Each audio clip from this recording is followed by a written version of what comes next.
I'm going to talk about the grants that we gave this last year and tell you how CCBA supports your bees as well. Because if we give grants to people to create pollinator habitats and you're nearby, you're going to be benefiting. And it's your money that's being spent. So this is an accounting of how we did it. So we awarded 6 awards in 2024 for $7,900 total. One went to the Garage Community Center in Avondale, the Kennett Square area.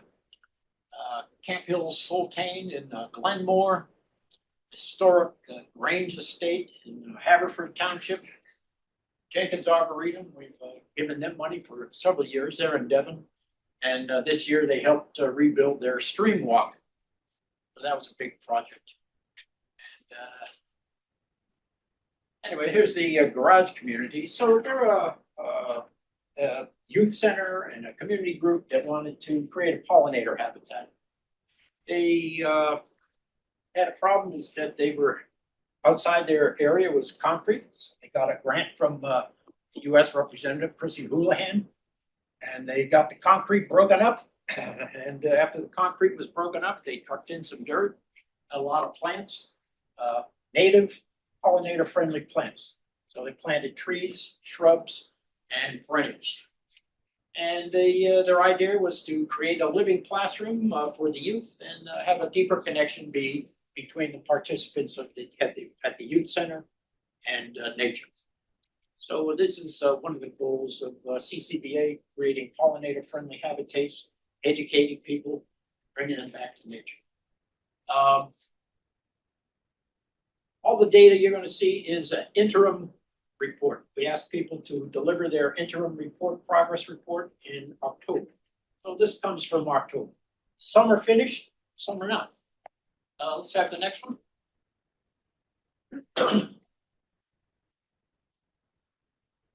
Maybe, there we go. Camp Hill Sultane, this is an interesting place. It's a nonprofit organization dedicated to providing inclusive spaces for learning and healing for people with and without intellectual differences. They basically wanted to enhance their existing apiary. So they were, with our grant, they were able to buy some nukes, buy a honey extractor because it likely to engage the community in interesting things, and what's more interesting than extracting honey. And they also wanted to get rid of native plants in their field and reseed it. Get rid of invasive plants in their field and repopulate it with natives. So they accomplished all that. And the next slide showed you a happy participant after the massive plowing of the field. Seed sowing and field blessing is important because, in the next slide, they were able to get great germination even in October. They needed irrigation to do it, but good for their persistence. Next slide. This is the historic Grange Estate in Haverford Township. This is an educational place. They bring in groups to learn about beekeeping. They have demonstrations at this place. They also go out to the community and educate schools and people interested in beekeeping. They needed to redo the apiary and build a fence. So we supplied them about half the money for building the fence, and there's a gate in the fence, keep away the vandals. Next slide. Jenkins Arboretum had a stream walk pollinator planting project. We've given them grants in the past to support pollinators, and they have outfitted different walks around the area with pollinator-friendly plants. The stream walk was devastated with a Dorico storm, and it kind of wiped out the whole plantings around the stream walk. So our grant helped them build the stream walk back up, as you can see in the next slide. So the big tree was not new, but all the stuff down here is an after photo of the completed stream walk pollinator plants. Next slide. So this shows at that ground level a lot of the new plants that went in, and then there's a broad view of along the walk.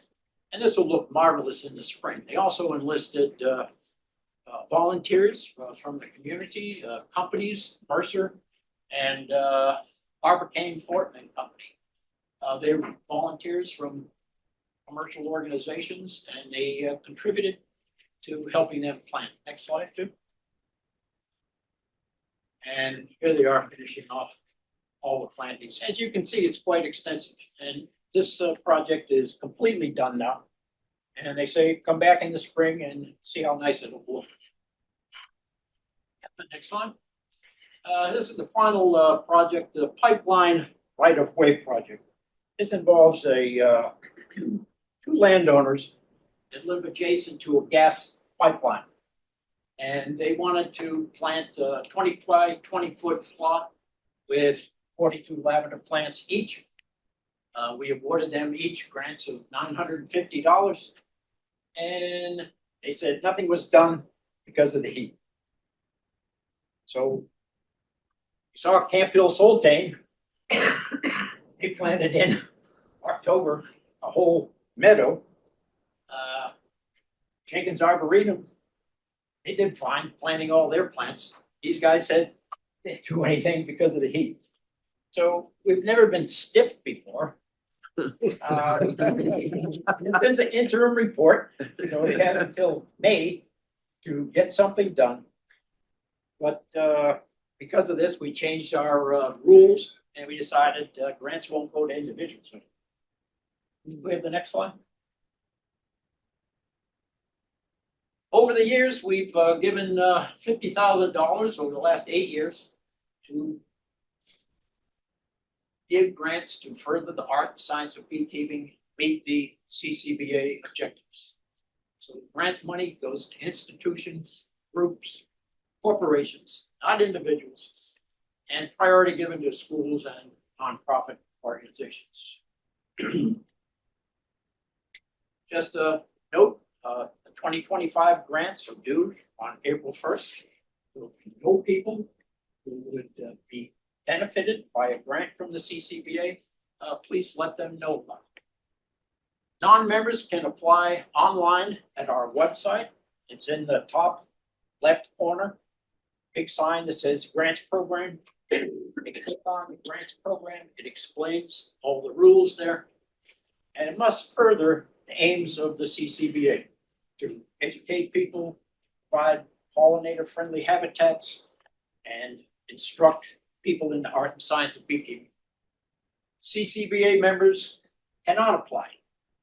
The reason for this is that it would be called realizing gain from a 501c3 organization, which is prohibited in 501c3's organizations, of which we are. The grant award is for $1,500 per awardee. Schools, nonprofits, 501c3 organizations are preferred. And I believe we have $8,800 available this year for the grant. Oh, just to clarify, it's up to $1,500. Up to. We don't have to spend it all. Right, and up to $8,800. Yeah, the board decides that we would give up to 15% of our operating budget, our operating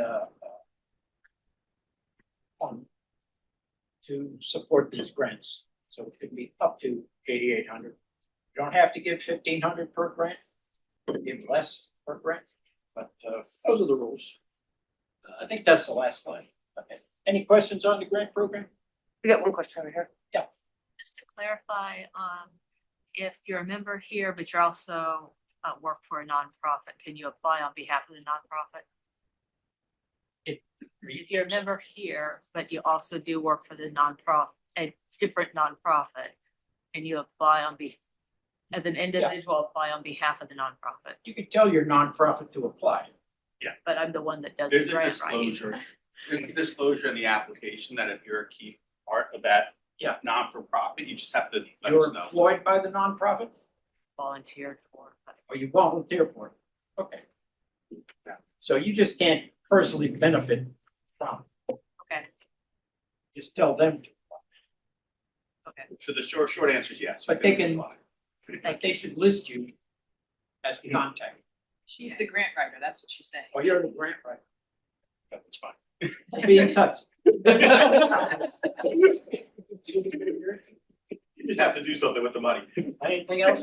I'd like to give a big round of applause for Yeah. Paul, because it's one thing to say that we do it, and as you're aware, it's another thing to do it, and without Paul leading that effort, we wouldn't be doing it. So you've led this since pretty much since its inception, right? So Paul and I have been on this since its inception, so $50,000 for a small organization like us is a lot of money to give away. I think so. We should be very proud that we're doing that. And we touch Boy Scouts, Girl Scouts, community organizations, arboretums, everything. So part of your $25 goes to help support that effort. So thank you all for being members. And are you looking for grant committee members this year, Paul, or are you okay? No, we're okay. Okay.